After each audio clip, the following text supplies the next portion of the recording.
Good evening, everyone. Welcome to a new episode of Thriving Thursdays, Multilingualism Matters. If you're new here, I want you to know this is a project designed by SIETAR Austria, the Society for Intercultural Education, Training and Research. My name is Karin Martin and I'm the host of this Expert Talks series. If you want to know more about SIETAR Austria, please visit our website www.sietar.at. Please feel free to contact us if you have any questions or suggestions for our future talks. We agreed that I can record this conversation in order to make it available later for those who cannot be here today. And today I'm really honored, I'm so happy to have not only one guest, but to have two guests and an interpreter. And we're going to talk about the fascinating topic of sign language. So let me introduce our guests. We have Dr. Verena Krausneker. She's a social linguistic at the University of Vienna. And she has been a lecturer and a researcher since 2002. Her main research focus is on language policies and sign language rights, especially in deaf education. She also served as a board member of the Austrian Deaf Association. She also served the World Federation of Deaf as an expert. And she was lead researcher in the strategic partnership developing and documenting sign bilingual best practices in schools. I know that Verena, beside her academic work, she also co-founded the NGO Zara, Austria's leading anti-racist organization, and she also very active as a volunteer in civil society. Thank you so much, Verena, for being with us. Thank you for the introduction. And then we have Lydia Fenkart. She's a native signer, a teacher, and a university lecturer. She teaches Austrian Sign Language and Deaf Studies. So deaf culture, deaf history, and so on. She is also an activist since her teen ages at the Austrian Deaf Association and at the NGO organization PLIG, so Plattform Inklusion und Gebärdensprache. She's also a mother, and as a mother and deaf person, she knows very well the lack of sign language books and other resources. That's why she decided to establish a small publishing company called Verlag Fenkart. And I really want to know more about it later. She's also worked for years at the project Gestu, Sign Language Dictionary. Thank you so much, Lydia, for being with us. Thank you for the invitation. And you also organize an interpreter for us, an interpreter between Austrian Sign Language and English, in order for our audience to be able to understand our guests. I think this is really wonderful. I want to thank you so much for this, and we really appreciate, on behalf of SIETAR Austria, thank you so much. So let's get started. Let's start with a general question. I would like to start with you, Verena. Can you please tell us what is sign language and who are sign language users? Right, thank you. So actually there is no sign language, there are sign languages.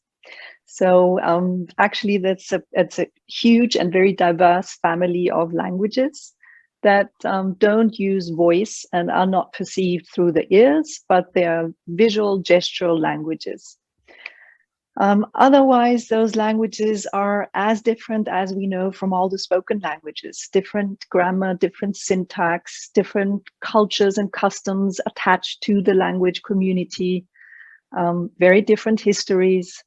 And what I always like to point out is that we know about relationships between spoken languages. We know families of spoken languages, and just the same way, sign languages are organized in families. So there are relationships between languages, and I now know a little bit about the historical reasons for those relationships. And for example, why French Sign Language and American Sign Language are very similar, but British Sign Language is signed on the island has nothing in common with American Sign Language. So sign languages are really not the representation of the spoken language in a country, but they're, standing on their own, autochthonous native languages to the many countries where they're assigned. And what I find very important is that they're really strongly connected to the deaf community.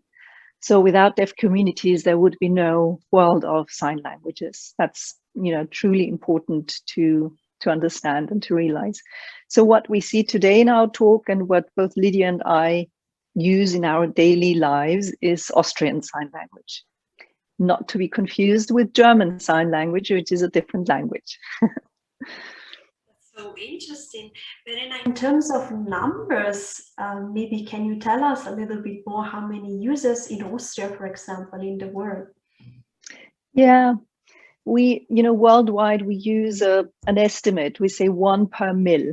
So for the Austrian community, that means that it's quite small. It's between 8,000 and 10,000 people, we estimate. They haven't been counted. And also the sign language community really needs to be differentiated. So at the core, there's the deaf sign language community. And then at the fringes, there are people like the interpreter today, or like I, a linguist who work with the language and who know it, who sign, fluently, but it's not our first language, as opposed to my colleague Lydia's first language. So, but we estimate that community in Austria is about 10,000 people. And what are the unique characteristics of this community? Wow. So as we know, there are other minority languages in Austria that are also autochthonous. They have a long history, and also they have a history of conflict with, just fighting for the right to be in this country. And that is quite similar for most sign language communities, that, like any minority language, you really might, need to make an effort in order to receive rights, the right to be used in education. The one really specific characteristic that is different, that sets sign languages apart, sign language communities apart, is that through years, centuries of oppression, and sometimes even physical punishment for using sign language, and for schools for the deaf telling children they should sit on their hands while in school so they wouldn't use their hands. Through all that, sign language communities never gave up their language. So I think that's quite outstanding. And assimilation has never been an issue in sign language communities, because there is a physical need for that visual gestural language. And that, as a linguist, really impresses me. I have great respect for that. Well, thank you for sharing this. Wow. Let's move on to the next question. I would like to ask Lydia. I know it maybe sounds a strange question, but for those of us who know nothing, I would like to ask you, can we do anything in this language?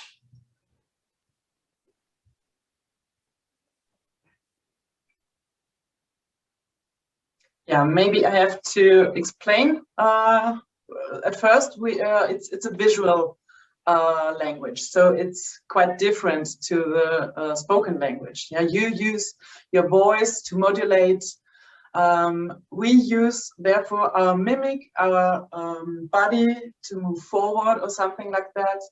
And third, also the signs can show how fast you do something.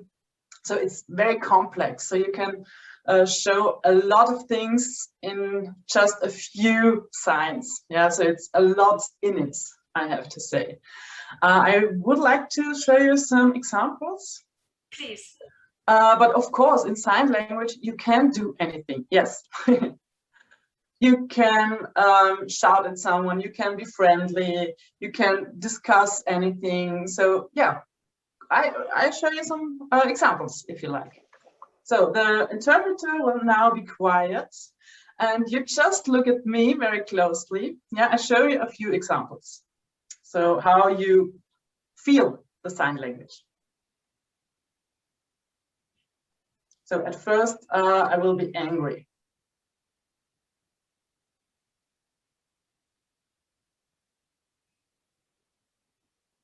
Now friendly.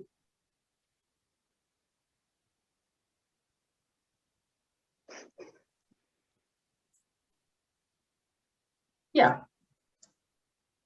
So, and also telling stories, it's possible.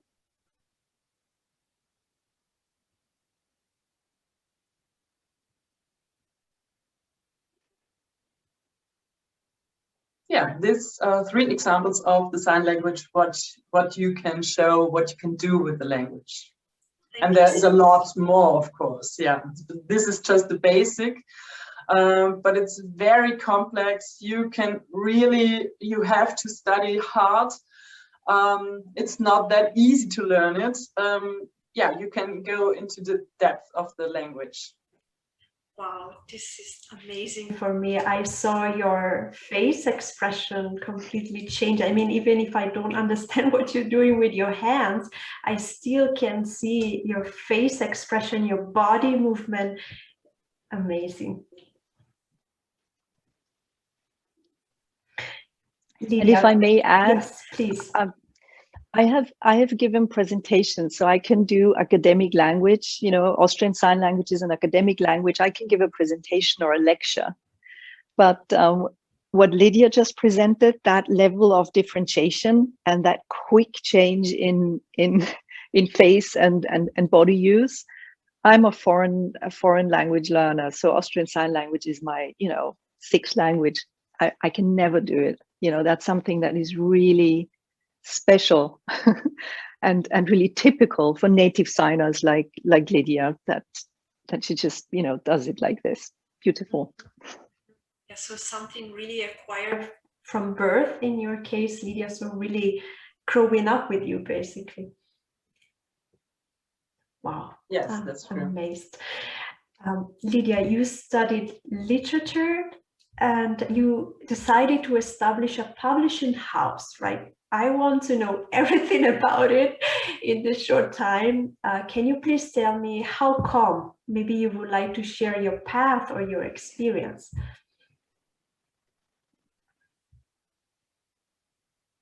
Okay, yeah, I tried in a short time. Yeah, I finished school and then I decided I wanted to study. At first, I wanted to study law. I wanted to be a lawyer. So I fought for it that I can study this. It was my first study. But yeah, unfortunately, there were a lot of barriers. There were no interpreters available for this study. Also, the professors, yeah, just basically ignored me. So, okay, I changed my way and I was working in the field of adult education. But it was not letting me go. So I wanted to go to study anything. Yeah. So then there was a possibility of getting a tutor for studies. There were interpreters later on. So that's why I decided I wanted to study literature, because I love reading. Yeah, I grew up with sign language and also with German. So I grew up bilingual. So, and I loved reading, yeah, since ever. And for me, it was the perfect way, the perfect start in my academic way. And I loved it really much. So during my study, I also were thinking, okay, how can I use my studies and also use it for the community, because the language is so important, and I wanted to share the way, the language, and so on. So that's why I founded a publishing house. So I saw there were quite less material of for sign language for education, and so that's why I wanted to show, or I wanted to publish new things what you can use in educational settings. And also the educational field, so it fits very well. And so I found or I made a few children's books, or using sign language. So also there was a deaf person drawing the books, or illustrating the book. So yeah, it was quite good for the community. I wrote the text and I signed it also. So yeah, and now there are a few books already published. And also in the educational settings, you can use the material. It's quite important that there is something new, and also for the children you can use. So I think it's important to bring books to children also. Wow, that's very inspiring. And Lydia, you mentioned children, so let's talk about children. I would like to know, how do children learn a sign language?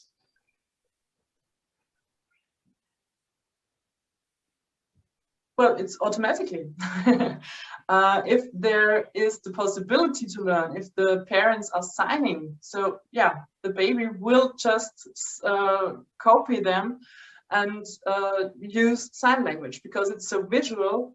So of course, since the moment of birth, baby is looking around, and when it grows older, it just is used to it. So it develops like the spoken language, exactly the same, and just with signing. So it's it grows. Would you say, maybe this is a question for both of you, but would you say that language learning development follow the same milestones as spoken languages? Yeah, what we know from research, we can see exactly the same milestones. Even babbling, it's called manual babbling.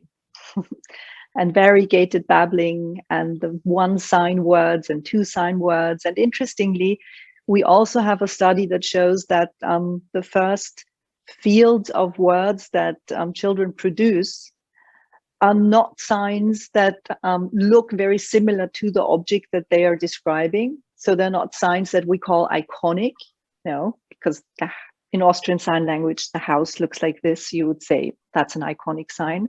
But the first signs that children acquire and produce are exactly the same. It's animals, people around them, and food. So sign language acquisition really is very similar. There's one big difference. Only between 5 and 10% of deaf people are as lucky as Lydia was to have signing deaf parents. So for a deaf child to grow up in a family where the parents didn't have access to sign language because they're hearing, because the country that they live in doesn't help the parents to acquire sign language, that's a different situation. And that makes everything complicated for not only for the individual child, but also for the question of how is a sign language passed on from generation to generation. So Lydia would like to add something to that. Yes, yeah, perfect. I just wanted to add that it's important, like the spoken language, there is also the voice, so babies are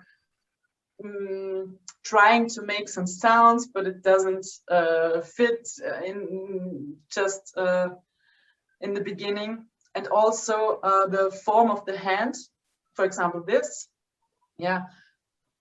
children can do it later on. So maybe this is the sign for mama, for mother, and children all very often do it with one finger.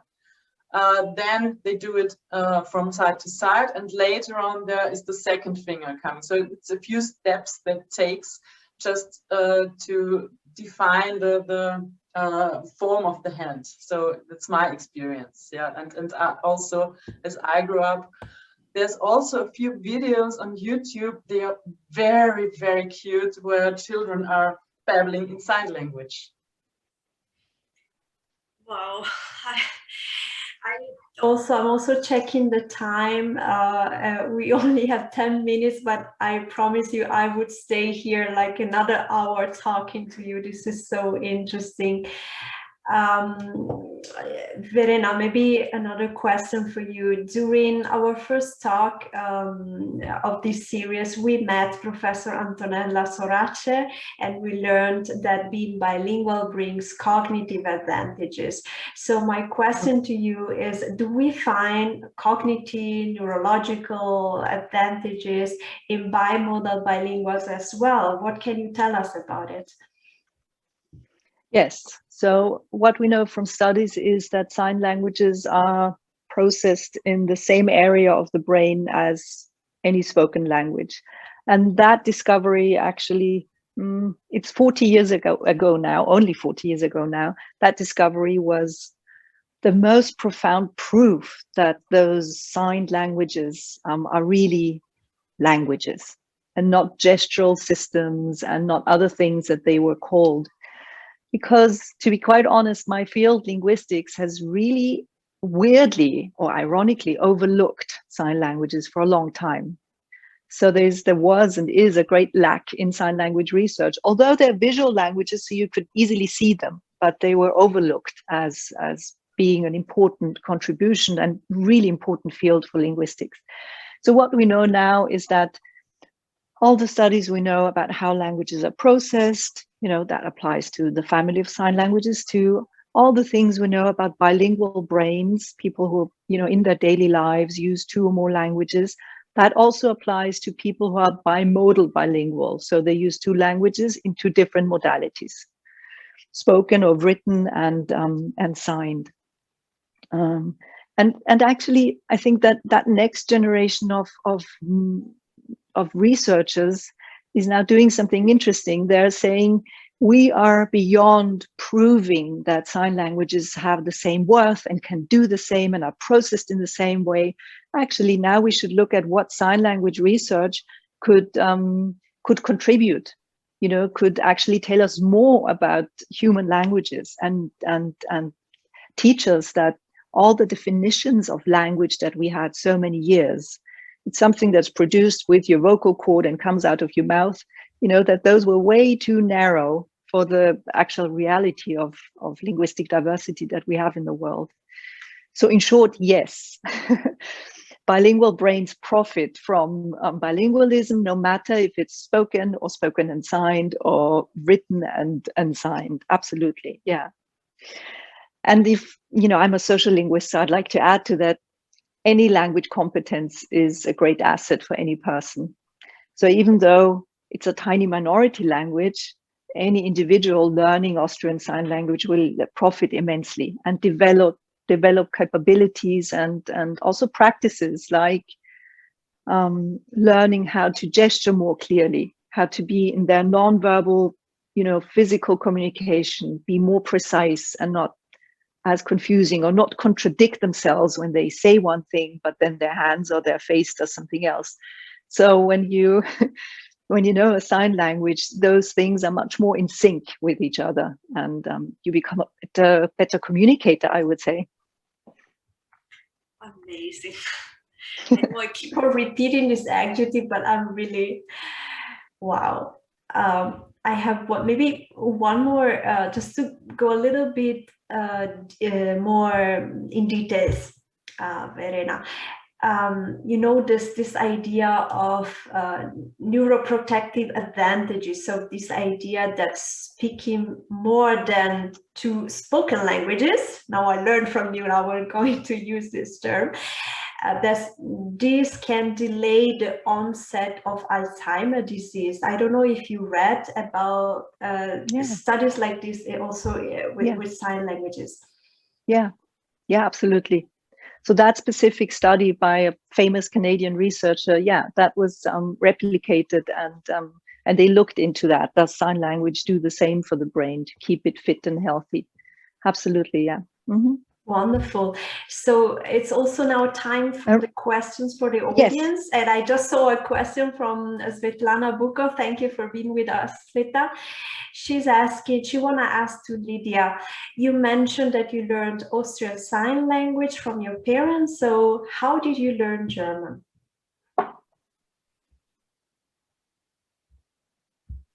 Very good question. So my parents were deaf, and also my grandparents. So I'm the third generation. So my parents taught me sign language. And German, it was like the finger alphabet. It started like that, so with A, B, C, D, and this. So I learned the letters. And then later on, step by step, so I was 4 years ago, I was 4 years old, I started to read. Yeah, so I thank my parents so much that they taught me so much about literature, about books, and that I loved reading so much. And that's why I was quite good in learning German, also when I started school. But I think it's very important to start it very early. So because then the brain is developing and the brain sucks it in. So it's going quite fast that the children can learn new language. And they also can learn to sign, learn to write. They learn different competences. And when there's the basic of a language here, you can do with the language, yeah, you can grow it, like a few modules, but it's quite interesting that how the words in sign language, and for example, you say if it makes a difference if it's the shoes for a woman or shoes for a girl or something like that. You can also express this, but in German it's quite different. And yes, I'd like to add that what Lydia is describing is a really healthy model for growing up bilingually and acquiring sign language. And as I said before, I mean, Lydia and I know many people who only learned Austrian Sign Language when they were 18 or 20 years old, which is very late in life. Those are hard of hearing or deaf people. Now, I think that's an interesting group because they were raised in German, although they had, problems hearing, as we like to say, although they were deaf or, hard of hearing. They were successful in school. They managed everything in German. And then at some point in their lives, they understood, I would profit so much from being able to understand an interpreter, for example, at university. I cannot read lips if, the professor is moving or has a beard or is so far away. And also, I would really profit from being able to have a discussion that has, a fluent flow of language and communication, and not just one-on-one things where I have to really focus on the person that I'm talking to.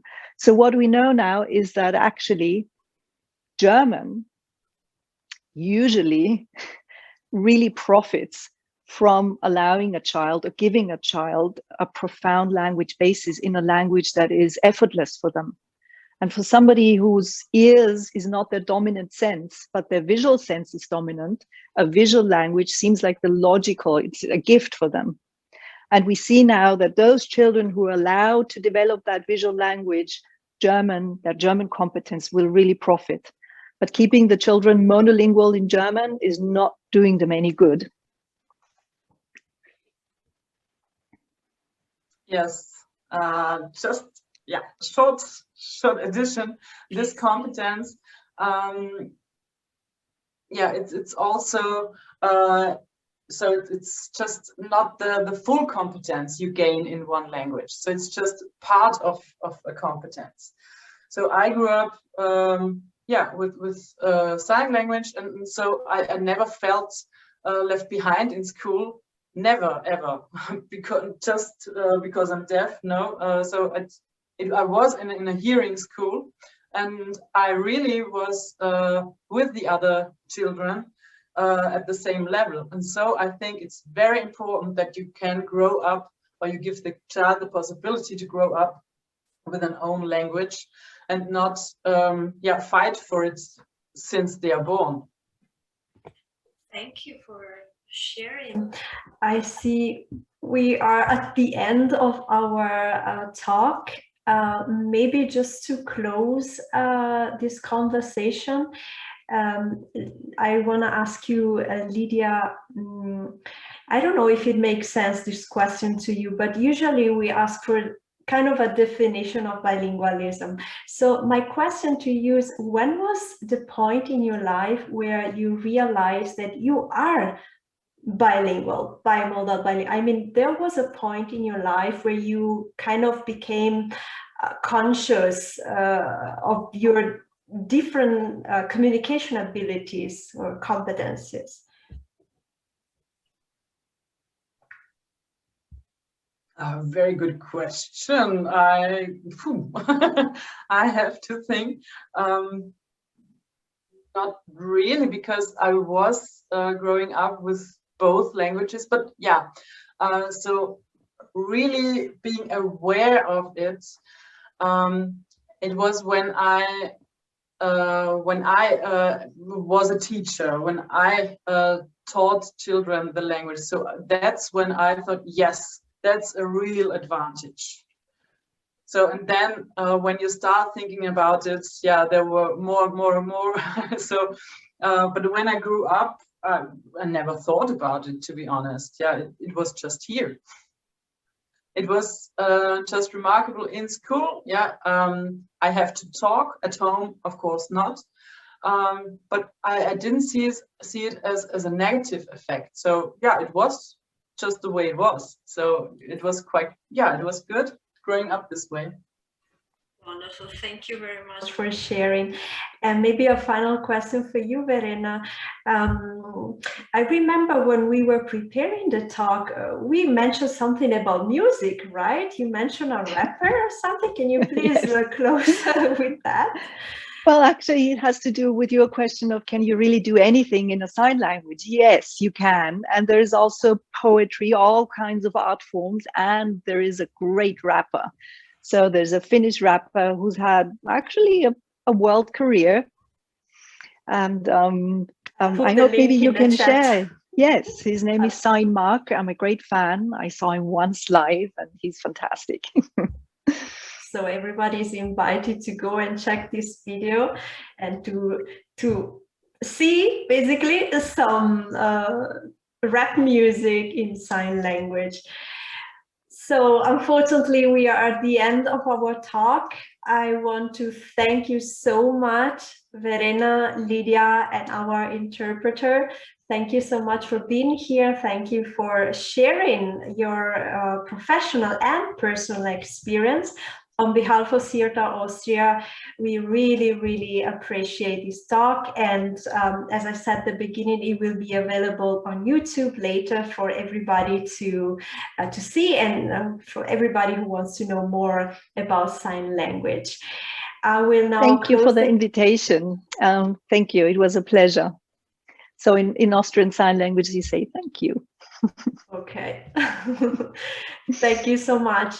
Thank you also to our audience for being here, and I'll see you then next time with the next talk. I would say arrivederci. Bye-bye.